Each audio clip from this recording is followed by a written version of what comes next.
How's school, boy? It's fine po tulog. Anong ginawa niya? Wala po. Walang ginawa. Una po nanay, nag-FRC po kami nanay. Apo. Tapos ano po kami, namit po namin GMRC CLE teacher po. Recess po kami. Recess na agad. Opo. Ito yung huli pong subject before lunch. Si Ma'am A, math po. Math. Nag-lesson po kami. Nag-lesson na. Tapos, Time.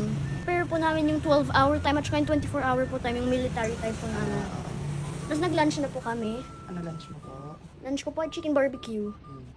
Tapos ano po, after lunch po, mga 1, AP teacher na po, si Ma'am Nicole. In-announce po yung rules at saka introduce to yourself po lang. Ano yung rules? Ano po, magtaas po ng kamay pag sasagot po or magsi-CR. Eyes on me, sit properly, listen po, oh. Tapos po po kami, break po kami. May break? May isa pa pong health break, 30 minutes po.